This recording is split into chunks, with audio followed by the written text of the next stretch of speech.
लोटा जल तुम्हारे पास में हो तो चढ़ा दो, नहीं हो मेरी चढ़ी हुई बेलपत्र उठाकर वापिस मुझ पे चढ़ा दो, वो भी नहीं है। मंदिर के बाहर से निकलते जाते जाते मुस्कुरा कर चले जाओ, वो भी नहीं हो। मंदिर के शिखर का दर्शन कर कर चले जाओ, वो भी नहीं हो। तो मेरा कोई भक्त शिव महापुराण की कथा सुनकर जा रहा हो, उसके मुख का दर्शन कर लो तो कल्याण हो जाए।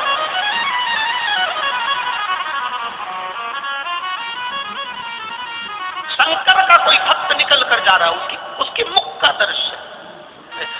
शिव महापुराण में लिखा है, विद्येश्वर संहिता, शिव महापुराण के विद्येश्वर संहिता में लिखा है, श्री शिवाय नमस्तुभ्यम बोलने वाले के मुख का दर्शन कर लिया जाए तो हजारों अश्वमेध यज्ञ का फल प्राप्त हो जाता है, मात्र उसके मुख का दर्शन कर ले। विद्येश्वर संहिता शिव महापुराण में लिखा।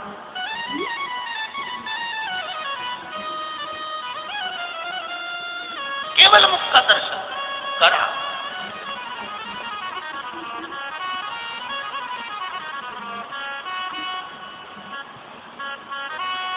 गर्भ में जो बच्चे मर जाते हैं, गर्भ से निकलकर जो बच्चे मर जाते हैं, अधोगति में जो बच्चे चले जाते हैं, इनकी जो गर्भ में मरे, अधोगति में मरे, कुंवारी अवस्था में मरे, जो कुंवारी अवस्था में मरते हैं, जिनकी शादी नहीं हुई और कुंवारे मर जाते हैं, इनके ना तो इनके लिए स्वर्ग होता है ना इनके लिए नरक होता, ये बीच में लटकते रहते। हम कई लड़का लड़कियों से कहते हैं, हम कई बेटा बेटियों से कहते हैं कि तुम ये प्रेम और स्नेह के जाल में आकर कि मैं मर जाऊंगी और मालूम पड़े उसके चक्कर में तुम कुंवारे मर गए। कभी शिव पुराण को अच्छे से पढ़ना कि ना तुम्हारे लिए स्वर्ग है ना तुम्हारे लिए नरक है, प्रेत की योनि में पड़े रहते हो। जो जीव कुंवारी अवस्था, स्वयं शिव पुराण में लिखा है, अर्जुन का बेटा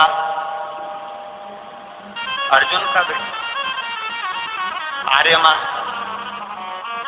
जब भगवान कृष्ण ने बुलवाया बलि देने के लिए, तो ये कथा हमने कई बार कही, आप लोगों ने सुनी होगी। आर्यमान ने आकर कहा, अर्जुन का बेटा रावण, आर्यमान नहीं, रावण ने आकर कहा, और अर्जुन का बेटा रावण कहता है भगवान कृष्ण से, अगर मैं कुंवारा मर गया तो ना तो मैं वैकुंठ जाऊंगा ना मैं नरक जाऊंगा, पहले मेरी शादी कर दो फिर मेरी बलि चढ़ा दो।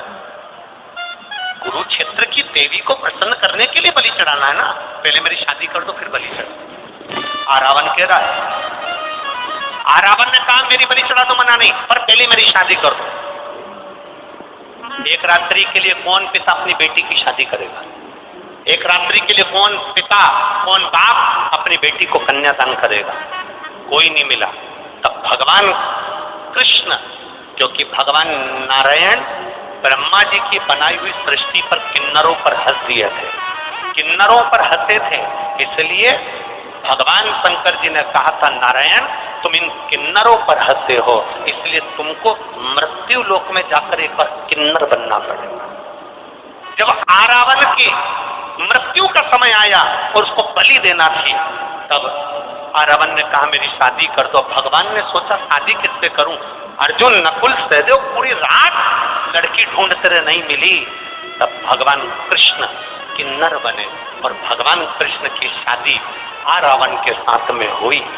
आज भी किन्नर की शादी होती है इसलिए वो मंगलसूत्र पहनते हैं, आज भी किन्नर की शादी होती है इसलिए मांग भरते हैं, आज भी किन्नर की शादी होती है इसलिए पाँव में बिछुड़ी पहनते हैं। और शादी होती किसके साथ है? जिसके साथ भगवान कृष्ण की शादी हुई रावण के साथ। किन्नर की शादी भी आज भी रावण के साथ, एक घड़े के साथ होती है। रावण के साथ भगवान कृष्ण की शादी करना पड़ी। कुंवारा मरने वाले को ना तो स्वर्ग मिलता है ना नरक मिलता है। गर्भ में कोई बच्चा मर गया, गर्भस्थ कोई बच्चा मर गया, जन्म लेने के बाद कोई बेटा बेटी मर गए, कुंवारी अवस्था में कोई चले गए, उनकी मुक्ति कैसे होए? तो स्वयं तुम रुका जी से चंचुला देवी ने प्रश्न करा था कि जो अधोगति में मर जाते हैं उनकी मुक्ति कैसे होगी। तुमरुका जी ने कहा उसकी मुक्ति का एक साधन है, कभी कोई भूलवश शिव महापुराण की कथा सुनकर कोई निकल कर जा रहा हो और जिस मार्ग से निकल कर जाता है उस मार्ग में जितने घर पड़ते हो, उस घर में जितनी नारियां रहती हो, पुरुष रहते हो, उनके गर्भ से कोई बच्चा मर गया, उनके घर में कोई कुंवारा मर गया, उस गांव में अगर कोई कुंवारा मर गया तो उसके निकल कर जाने से उसके शरीर की जो तरंग निकलती है उससे उन जीवों की गति हो जाती है, उनकी मुक्ति हो जाती है। अब आप लोग इतनी संख्या में कथा सुनने के लिए आए हो, यहां से जाओगे, ऑटो में बैठोगे, गाड़ी में बैठकर अपने गांव, अपने घर, अपने मोहल्ले, अपनी कॉलोनी में जाओगे।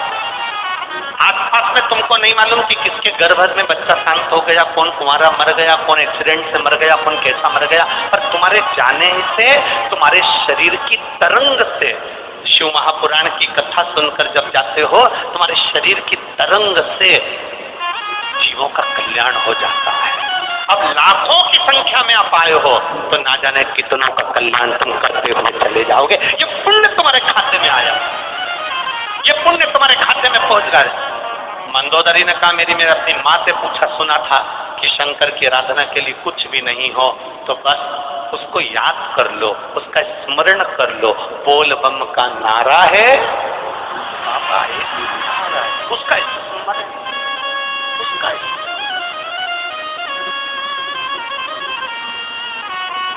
ठीक है। सीता मैया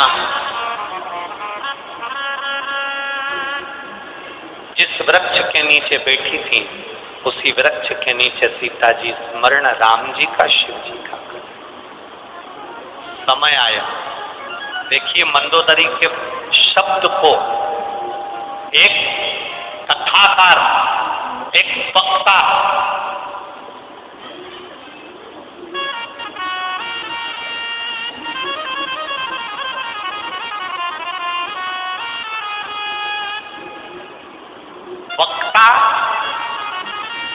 जब बोलता है और सुनने वाला अपनी जिंदगी में अगर उतार लेता है तो वक्ता बोलता है, सुनने वाले ने अगर उतार लिया तो वक्ता उसका वक्त बदल देता है। ये निश्चितता है।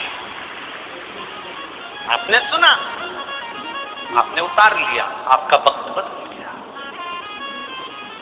कोई कहे कि गुरुजी, कई लोग कहते हैं गुरुजी आशीर्वाद दो हमारा बेटा अच्छा रहे, आशीर्वाद दो हमारी बेटी अच्छी रहे, आशीर्वाद दो हमारा पति अच्छा रहे, आशीर्वाद दो हम अच्छे रहें।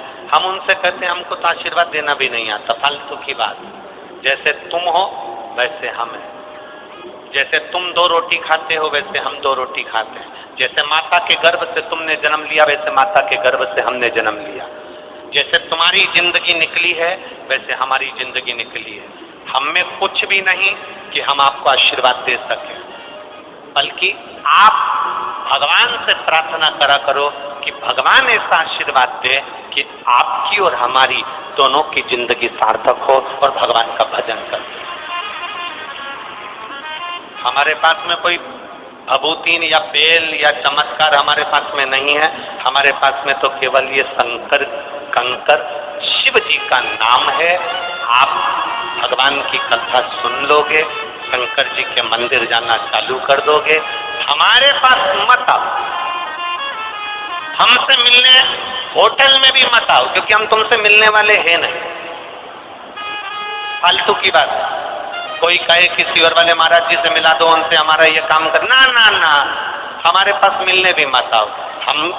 हम जिसका भजन कर रहे हैं, जिस देवाधिदेव महादेव को हम भजते हैं, उस देवाधिदेव महादेव को तुम भी भजते रहो, कल्याण निश्चित हो जाएगा।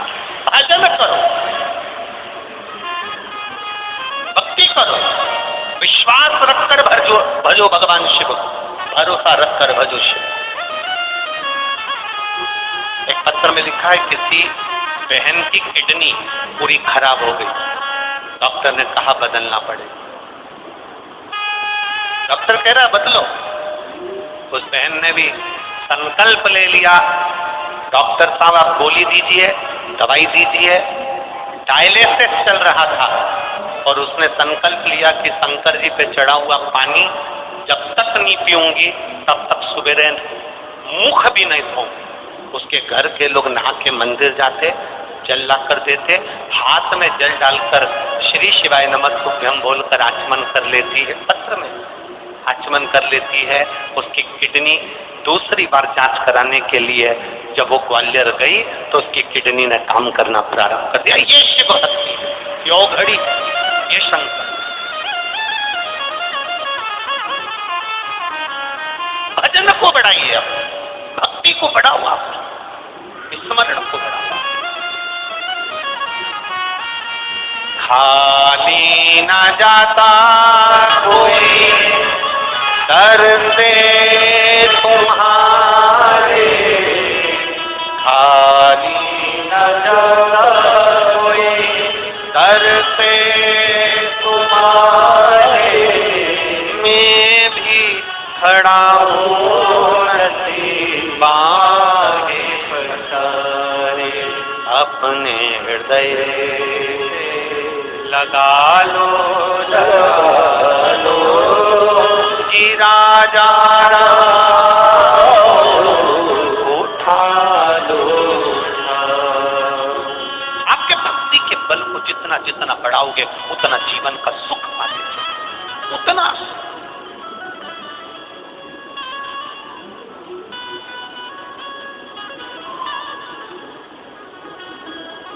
बढ़ाओ भीतर।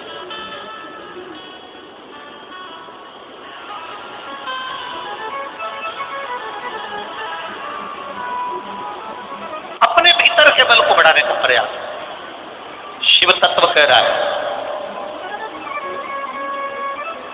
भगवान शंकर की कथा कह रहे हैं। सीता जी से कहा, मंदोदरी ने, सीता जी ने उस दिन से कंकर शंकर मानकर भगवान का स्मरण किया। समय आया, राम जी पहुंच गए समुद्र के किनारे। समुद्र को पार करना था। हनुमान जी से कहा कोई विद्वान पंडित लेकर आओ जो यहाँ शिवलिंग की पूजन करा, पार्थिव शिवलिंग की पूजन करा, उसके विद्वान ब्राह्मण ला। हनुमान जी ने जामवंत से पूछा कि विद्वान पंडित कौन है।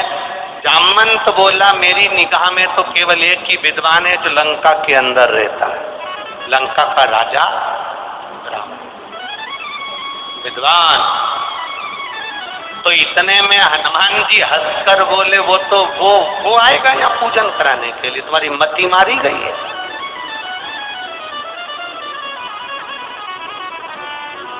जामवंत बोले हनुमान